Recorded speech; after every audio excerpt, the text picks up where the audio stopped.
चला या व्हिडिओमध्ये आपण पास्ट टेन्सचा सेकंड टाइप आपण समजून घेणार आहोत. पास्ट कॉन्टिन्युअस टेन्स, चालू भूतकाळ. तर बघा, सगळ्यात अगोदर काय समजून घेणार आहोत, पास्ट कॉन्टिन्युअस टेन्समध्ये कशा प्रकारच्या ॲक्शन्स शो केल्या जातात. ऐका, तुम्ही पण मनातल्या मनात वाचा आणि समजून घ्या. मेन पॉईंट्स नोट डाऊन करा. Past continuous tense is used to show that an action was in progress at a specific time in the past.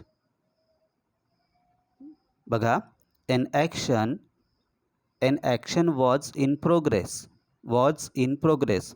होती, was म्हणजे होती, प्रोग्रेस, in progress म्हणजे चालू होती. At a specific time in the past, भूतकाळामध्ये, पास्टमध्ये एका specific टाईमला एखादी ॲक्शन सुरू होती. ती ॲक्शन शो करण्यासाठी पास्ट कॉन्टिन्युअस टेन्स यूज केला जातो. सांगता येईल स्वतःच्या शब्दामध्ये? प्रयत्न करा. आता स्ट्रक्चर बघा. सब्जेक्ट, मग आता वॉज किंवा वेअर. सिंग्युलर असेल, सब्जेक्ट सिंग्युलर असेल तर वॉज, प्लुरल असेल तर वेअर. मग V1 आणि V1ला ING. V1ला ING का बरं? कारण ॲक्शन सुरू होती, पास्टमध्ये ॲक्शन सुरू होती. आणि वॉज किंवा वेअर का बरं? कारण हे पास्ट टेन्समधील हेल्पिंग वर्ब्स आहेत, म्हणून वॉज किंवा वेअर. आणि ING फॉर्म का बरं? कारण ती ॲक्शन सुरू होती. मग ऑब्जेक्ट, मग टाईम. आता काय लक्षात ठेवाल? वॉज किंवा वेअर, V1 ING. वॉज और वेअर, V1 ING. ओके, सांगताना पूर्ण सांगाल, परंतु मेन हे चुकवायचं नाही. वॉज किंवा were, V1 ING, past continuous टेन्ससाठी. आता बघा, एक्झाम्पल समजून घेऊ. I was studying at 8 PM yesterday.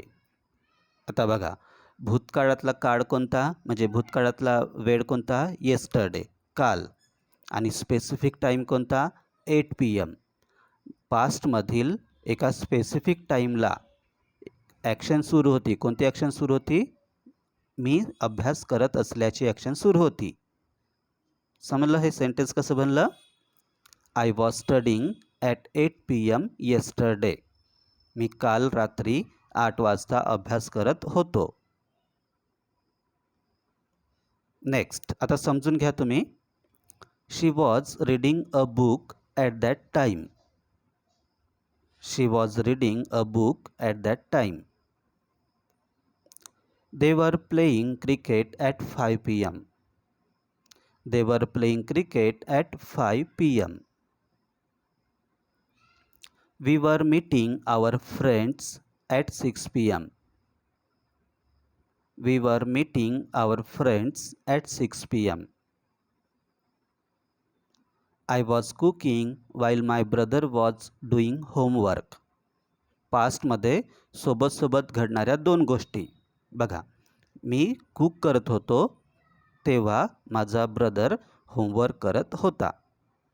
I was doing while my brother was doing homework. इथे या होमवर्कमध्ये अशा प्रकारचे सेंटेन्सेस पण तुम्हाला बनवायचे आहेत. ज्या घटना एकसाथ सुरू होत्या, ज्या दोन घटना एकसाथ सुरू होत्या, असे पण सेंटेन्सेस बनवायचे आहेत. ठीक आहे. I was cooking while my brother was doing homework. She was singing and they were dancing at the function. She was singing and they were dancing at the function. We were talking while the teacher was entering the classroom. Teacher क्लासरूममध्ये enter करत होते तेव्हा आम्ही बोलत होतो. while म्हणजे त्यावेळी.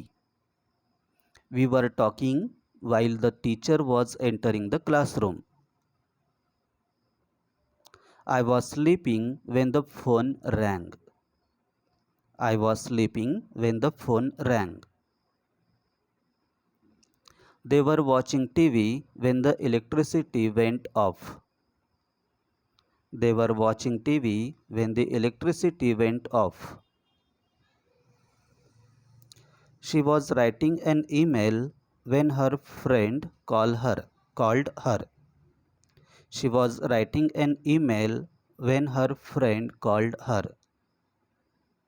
दोन गोष्टी हां, दोन घटना घडल्या एक साथ. ओके, एक्झाम्पल्स समजले तुम्हाला? तुम्हाला मराठीतून विचारलं जाईल, मराठीतले सेंटेन्सेस तुम्हाला ते इंग्लिशमध्ये करावे लागतील. ठीक आहे. इथे तुम्हाला स्वतःच्या जीवनातील तुमच्या पास्टमधील किंवा रोजच्या जीवनातील दुसऱ्याबद्दलच्या पण अशा 5 ॲक्शन्स इथे लिहायचे आहेत. चेक केलं जाईल तुमचं हां. ओके, शेवटी जाता जाता काय लक्षात ठेवाल? पास्ट कॉन्टिन्युअस टेन्समध्ये अशा ॲक्शन्स शो केल्या जातात ज्या पास्टमध्ये एका स्पेसिफिक टाईमला सुरू होत्या. सब्जेक्ट स्ट्रक्चर बघा, सब्जेक्ट, मग वॉज किंवा वर, मग V1 ING, मग ऑब्जेक्ट, मग टाईम. टाईम समजला हा?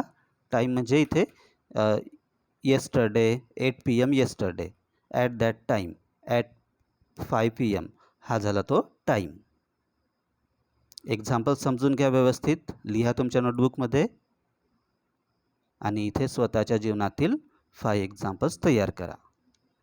चेक केलं जाईल. Okay, bye.